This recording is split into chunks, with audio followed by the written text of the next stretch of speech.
Bonjour et bienvenue. Aujourd'hui, on plonge dans une question qui pèse lourd, très lourd même, dans le quotidien, comment reprendre le contrôle de son budget course. Bonjour, oui, c'est une vraie préoccupation. Alors pour ça, on a sur la table un assortiment de sources assez variées.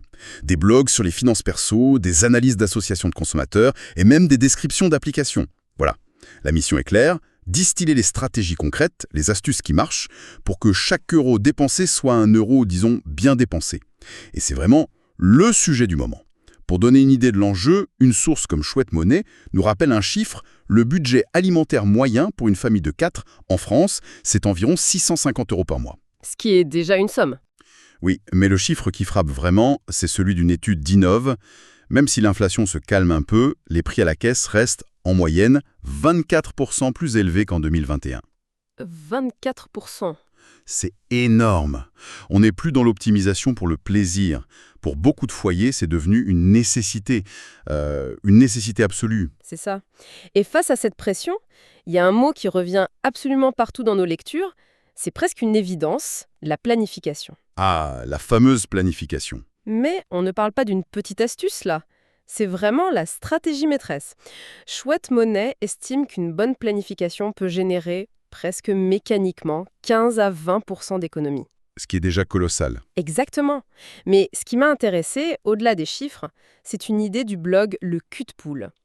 Planifier, c'est aussi alléger sa charge mentale. C'est la fin du stress quotidien, de la question fatidique. Mange quoi ce soir? Voilà, c'est exactement ça. C'est un point essentiel. En fait, la planification, il faut la voir comme un bouclier. Un bouclier, oui, un bouclier contre quoi? Contre le design même du supermarché. Une source comme Option Consommateur le détaille très bien, hein. Ces magasins sont des chefs-d'œuvre d'ingénierie marketing. Ah oui, Ils sont conçus pour nous faire acheter plus que prévu. Tout est fait pour court-circuiter notre rationalité. et ce bouclier est indispensable, parce qu'on ne se bat pas à armes égales. Le consommateur arrive avec sa petite liste, et en face, il y a des décennies de sciences du marketing. Totalement.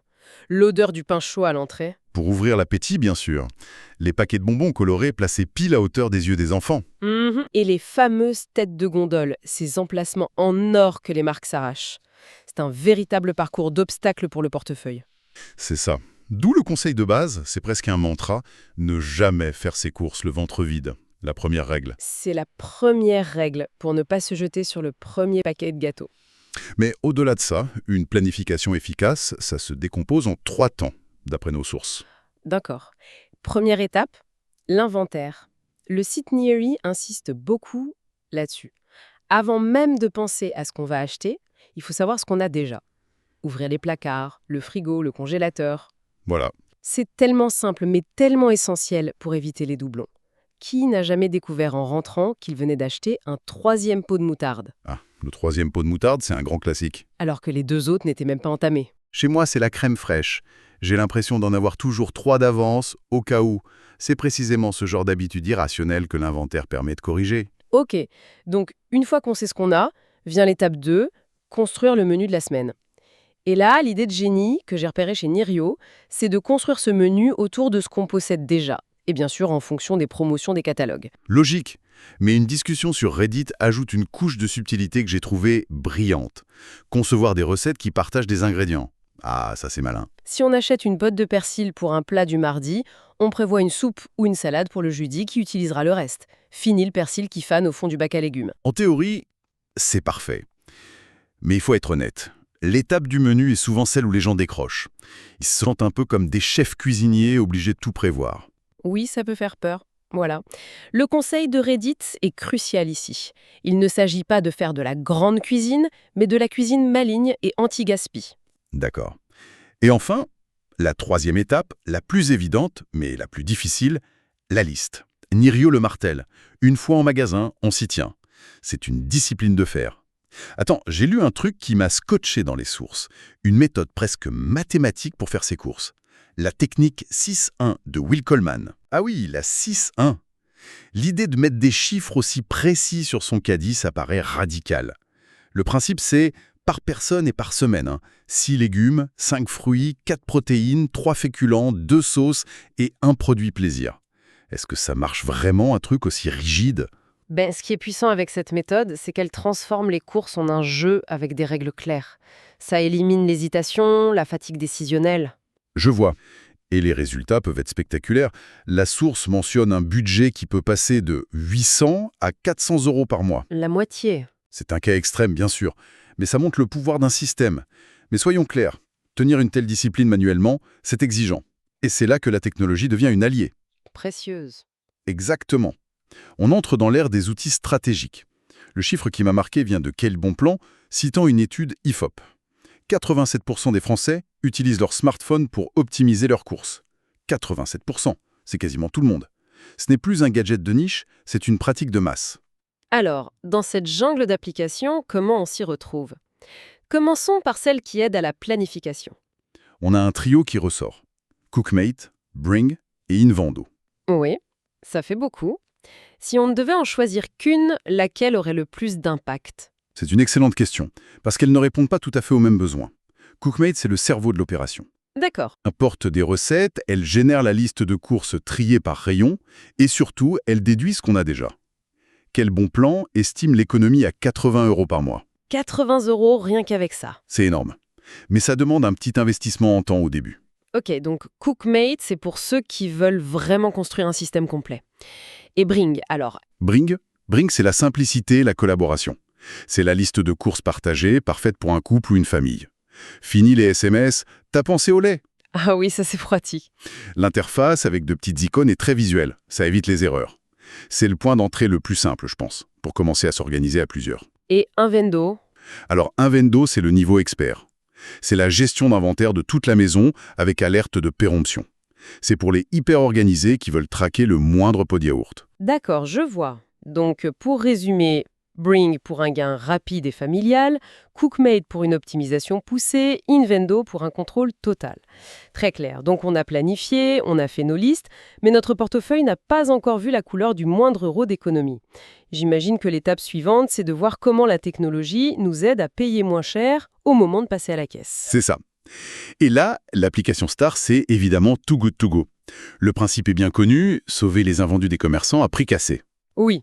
On achète des paniers à 3 ou 5 € qui ont une valeur réelle de 15 €. L'économie moyenne citée par Quel Bon Plan pour une famille est de 150 € par mois. 150 €, ce n'est pas négligeable du tout. Non, loin de là. Et la source partage même une astuce d'initié que j'adore. Pour avoir les meilleurs paniers, il faut être à l'affût entre 14 h et 15 h pour les boulangeries. Et vers 17 h pour les supermarchés. C'est presque un jeu. C'est ça. Dans un autre style, il y a Shopmium. C'est du cashback. C'est bien, ça. Oui, c'est une approche différente mais très efficace. On consulte les offres dans l'appli, on achète les produits, on scanne son ticket de caisse et on reçoit un remboursement partiel. Jusqu'à 50% parfois. Oui, directement sur son compte. C'est de l'argent qu'on récupère après l'achat. Et enfin, il y a une dimension qui va au-delà du prix, la santé. Là, l'application de référence semble être Quel produit. Elle est développée par l'UFC Que Choisir, qu'on peut présenter comme la principale association de défense des consommateurs en France. Leur indépendance est donc un vrai gage de confiance. Exactement. On scanne un code barre et l'appli nous donne le Nutri-Score, la présence d'additifs controversés et, surtout, elle propose des alternatives plus saines. L'exemple cité par Quel Bon Plan est très parlant. Une utilisatrice, Marie, pensait acheter des céréales saines pour ses enfants. En scannant le paquet, elle a découvert qu'elle contenait 35% de sucre. 35%. Voilà. L'application lui a immédiatement suggéré une autre marque, tout aussi bonne au goût, à seulement 8% de sucre. C'est la preuve qu'on peut reprendre le contrôle, pas seulement sur le prix, mais sur la composition même de notre alimentation. C'est un pouvoir immense. Mais même armé de la meilleure planification et des meilleures applis, on peut encore tomber dans les pièges. Les sources, en particulier Options Consommateurs, nous alertent sur des pratiques de l'industrie qui sont, disons, assez sournoises. Oui, il faut parler de la réduflation et de la déqualification. Ces deux concepts. Il faut absolument les avoir en tête. La réduflation, ou shrinkflation, c'est la plus connue. Le prix du produit ne bouge pas, mais la quantité diminue. Le paquet de biscuits avec 2 gâteaux en moins. C'est ça. Le paquet de biscuits contient 8 gâteaux au lieu de 10, le litre de jus de fruits passe à 90 centilitres, mais le prix affiché reste le même. C'est une hausse de prix masquée, très difficile à repérer. Ah oui, le fameux paquet de chips qui semble toujours à moitié vide. Exactement ça. Et la déqualification, la skimflation, c'est peut-être encore plus vicieux. C'est plus insidieux, oui. Là, la quantité et le prix ne changent pas, mais c'est la recette qui est modifiée à la baisse. Comment ça ? On remplace un ingrédient noble et cher, comme du beurre, par un ingrédient moins qualitatif, comme de l'huile de palme. On paie donc le même prix pour un produit de moins bonne qualité, sans en être clairement informé. C'est effarant. Face à ces stratégies, comment on se défend concrètement dans les rayons? La seule arme fiable, c'est le prix au kilo ou au litre. C'est la seule métrique qui ne ment pas et qui permet de comparer objectivement deux produits. Toujours regarder la petite étiquette, toujours. Et Option Consommateur donne une astuce que je trouve géniale pour la lessive. Ne comparez pas le prix au litre, mais le prix par brassée ou par lavage. Ah, c'est malin ça. C'est souvent indiqué en petit. Un bidon peut être moins cher au litre, mais beaucoup plus dilué et donc coûter plus cher à l'usage. C'est ce niveau de détail qui fait toute la différence. Ça remet aussi en question notre perception des promotions. Un produit mis en avant dans un catalogue n'est pas forcément une bonne affaire. Pas du tout. J'ai noté aussi cette histoire d'offre 2 pour 5 euros. On a l'impression de faire une affaire, mais ce n'est pas toujours le cas. Non, et c'est pour ça qu'une initiative comme celle du Québec est intéressante. Depuis mai 2025, les commerçants là-bas doivent s'afficher le prix à l'unité à côté du prix du lot. Ah, ça change tout. Oui, on peut voir immédiatement si un seul article coûte 2,50 € ou s'il est plus cher. Ça redonne le pouvoir de décider si on a vraiment besoin du lot. D'accord. Par contre, il y a de vraies bonnes affaires à faire, notamment dans les rayons zéro gaspillage que Nirio met en avant. Les produits à date courte avec des rabais importants. C'est gagnant-gagnant. Et tous ces comportements de recherche du meilleur prix, on les retrouve dans les grandes tendances. L'étude Enov montre que 51% des consommateurs se tournent désormais en priorité vers les marques de distributeurs. Oui, les MDD. Et ce qui est fascinant, c'est que leur montée en puissance, qui sont de plus en plus qualitatives, a forcé les grandes marques nationales à innover et à mieux justifier leur prix. La concurrence est plus rude. Voilà, on n'est plus dans une simple opposition qualité-prix. Cette même étude pointe aussi à un autre phénomène, l'attrait pour des plateformes de e-commerce à très bas prix, comme Temu. Ça montre un arbitrage très net en faveur du prix, quitte à mettre de côté d'autres considérations. C'est une conséquence directe de la pression sur le pouvoir d'achat. Alors, si on essaye de synthétiser tout ça, pour reprendre le contrôle, il ne suffit pas d'une seule astuce. C'est vraiment un système à mettre en place. C'est un système, ça repose sur 3 piliers. La planification en amont, l'utilisation d'outils technologiques malins et une vigilance de tous les instants en magasin. C'est exactement ça. On pourrait même dessiner une feuille de route pour quelqu'un qui voudrait se lancer sans se sentir submergé. Ah oui, bonne idée. Pour commencer, on pourrait suggérer de télécharger seulement 2 applications. Le duo de choc, quel produit pour l'aspect santé, et Too Good To Go pour l'impact immédiat sur le portefeuille. J'aime bien l'idée de ce starter pack. Une fois que c'est en place, étape 2, on installe une application de liste collaborative comme Bring, si on fait les courses à plusieurs. Ça fluidifie l'organisation familiale. Puis étape 3, on peut ajouter un comparateur de prix comme Idealo pour vérifier la pertinence des promotions sur les produits un peu plus chers. Et l'étape 4, la plus importante, on teste ce système pendant 1 mois, on suit les économies, on voit ce qui fonctionne pour soi, ce qui est trop contraignant et on ajuste. C'est en mesurant qu'on en crée nouvelles habitudes. Et qu'on voit des résultats durables, exactement. Bien sûr, pour faire tourner tout cet écosystème d'applications, il faut un outil qui tienne la route. C'est une remarque pertinente de quel bon plan. Un smartphone performant est quasi indispensable. Pour scanner vite, pour jongler entre les apps sans frustration. Voilà, il suggère d'ailleurs l'option du téléphone reconditionné comme un choix à la fois économique et écologique. Au final, ce qui ressort de toutes ces sources, c'est que la gestion du budget alimentaire n'est pas une histoire de privation. Non. C'est une histoire d'intentionnalité. C'est la différence entre subir ses courses et les piloter. En mettant en place un système intelligent, on peut souvent manger mieux, pour moins cher, sans sacrifier le plaisir. C'est une forme de reconquête. Totalement. Absolument. Et pour terminer, j'aimerais laisser une pensée en suspens.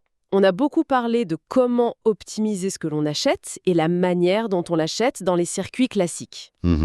Et si la prochaine étape de cette reconquête, c'était de repenser où l'on achète, au-delà de la guerre des prix entre les grandes enseignes, est-ce que l'exploration de modèles alternatifs comme les circuits courts, les AMAP, ou même la culture d'une petite partie de ses propres aliments, ne serait pas la stratégie ultime Bénéfique pour le portefeuille. pour la planète et pour notre bien-être global? Voilà, je laisse ça là.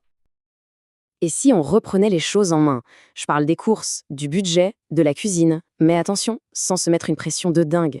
L'idée ici, c'est de voir ensemble comment on peut s'organiser un peu mieux, faire des économies et surtout moins gaspiller. Le tout, étape par étape. On connaît tous cette sensation, pas vrai? le frigo qui crie famine alors que le portefeuille est lui aussi à plat, et cette impression de jeter constamment de la nourriture. C'est un problème super courant. Mais la bonne nouvelle, c'est qu'il y a des solutions vraiment concrètes pour y remédier. Pour bien comprendre l'ampleur du truc, il y a un chiffre qui parle de lui-même. 10 millions de tonnes. C'est la quantité de nourriture qu'on jette chaque année en France. C'est juste énorme. Ça pèse lourd sur notre budget, bien sûr, mais aussi sur la planète. Du coup, cuisiner plus intelligemment, c'est vraiment agir sur tous les fronts. Alors, voici notre plan d'action. D'abord, on va décortiquer les pièges de la consommation. Ensuite, on va découvrir le super pouvoir de la planification. Après ça, on file en cuisine avec plein d'astuces zéro déchet. Et pour finir, on regardera quelques outils bien pratiques pour nous aider. Allez, on y va. Ok, rentrons dans le vif du sujet. La toute première étape, c'est de comprendre un peu comment on fonctionne. Pourquoi est-ce qu'on se retrouve si souvent avec un caddie bien plus rempli que prévu? Ce n'est pas juste un manque de volonté, hein. Il y a de vrais facteurs psychologiques derrière tout ça. Ce qui est super intéressant, c'est le rôle de l'influence sociale. Que ce soit sur les réseaux ou dans la vraie vie, on les bombardait d'images de produits qui nous font miroiter une vie plus simple, plus belle. Et cette comparaison quasi permanente, ça nous pousse à vouloir des choses dont, au fond, on n'a pas vraiment besoin. Bon, alors, c'est quoi ces familles déclencheurs? Eh bien, ça peut être l'ennui qui nous pousse à scroller sur des sites de vente en ligne. Ça peut être le trajet quotidien qui nous fait passer pile devant cette boutique qu'on adore. Et bien sûr, il y a le scroll infini sur les réseaux. Le simple fait de connaître ses propres pièges, c'est déjà un grand pas pour les éviter. Et là, le point le plus important, c'est d'aborder tout ça sans aucune culpabilité. Sérieusement. Le but, c'est pas de devenir parfait du jour au lendemain. C'est juste de faire des petits pas, un à la fois, pour consommer de manière un peu plus consciente. Chaque effort compte et l'essentiel, c'est de commencer à son propre rythme. Allez, on passe à la solution, la planification. C'est vraiment là que se cache le secret. La bataille contre le gaspillage et les dépenses superflues, elle se gagne en grande partie à la maison, bien avant d'avoir mis un pied dans le supermarché. En fait, la méthode est toute simple, elle se fait en 3 temps. D'abord, on jette un œil à ce qu'on a déjà. Frigo, congélo, placard. C'est la base pour éviter de racheter ce qui se cache au fond. Ensuite, on se pose 5 minutes pour planifier les menus de la semaine. Et seulement après, on fait la liste précise de ce qui manque. Entrer dans un magasin sans liste, c'est un peu comme tendre le bâton pour se faire battre. Et pour que la planification soit pas une corvée, une petite astuce, c'est d'avoir une trame thématique. Par exemple, le lundi, c'est tarte. Le mercredi, c'est soupe. Le vendredi, c'est apéro. Ça allège énormément la charge mentale, ça crée des petits rituels sympas et ça s'adapte à tous les emplois du temps. C'est un cadre, pas une prison. Côté budget, l'idée, c'est de trouver ce qui fonctionne pour nous. On peut se fixer une somme pour le mois et ensuite on essaie de la suivre. Il y a des applis comme Tricount qui sont géniales pour ça, surtout si on partage les frais. On note tout, même la baguette à la boulangerie, et on fait le point régulièrement. Ça évite les mauvaises surprises et on sait exactement où part l'argent. On arrive maintenant au cœur du réacteur, la cuisine. Le zéro déchet, il ne faut pas le voir comme une contrainte, mais plutôt comme une source incroyable de créativité. C'est tout l'art de donner de la valeur à chaque morceau d'un aliment. Et c'est bon pour les papilles et pour le portefeuille. Prenons un exemple tout bête, les fans de légumes, celles des carottes, des radis, des navets. On a presque tous le réflexe de les mettre à la poubelle. Pourtant, non seulement elles se mangent, mais en plus elles sont pleines de goût et de bonnes choses. Alors concrètement, qu'est-ce qu'on peut en faire? Eh bien, les fans de carottes, c'est délicieux en soupe ou même dans un carotte cake. Oui. Celle des radis, une fois mixée avec de l'ail, du parmesan et de l'huile d'olive, ça donne un pesto à tomber. Et avec n'importe quel reste de légumes, on peut se faire un bouillon maison super parfumé. Et ce n'est pas tout, il n'y a pas que les fans, il y a aussi les épluchures. Les peaux de pommes de terre, bien lavées, avec un peu d'huile et d'épices, hop, au four. Ça fait des chips croustillantes parfaites pour l'apéro. Et les épluchures de pommes, elles peuvent garnir une tarte ou se transformer en chutney. Et pour finir, que faire des grands classiques du gaspillage? Les bananes qui commencent à noircir, c'est la base parfaite pour un banana bread ultra moelleux. Les fruits un peu flétris sont géniaux en smoothie ou en compote. Et le pain rassis, c'est l'ingrédient magique pour un pain perdu ou un pudding super réconfortant.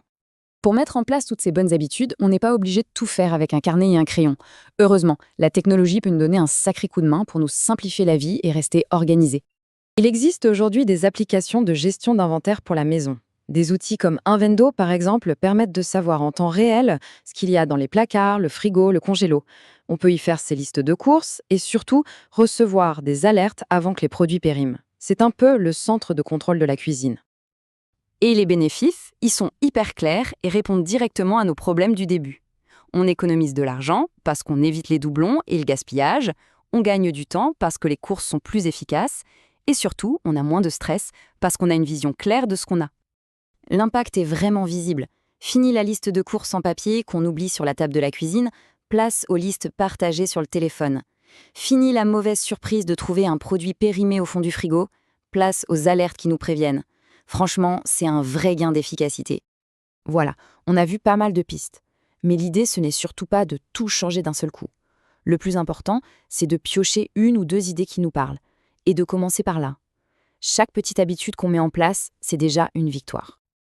Alors, pour finir, la question est toute simple. Ça pourrait être de tester une recette avec des fans, de planifier les menus de la semaine prochaine, ou juste de faire l'inventaire de son congélateur. Quelle sera la première petite action? Merci d'avoir suivi cette présentation.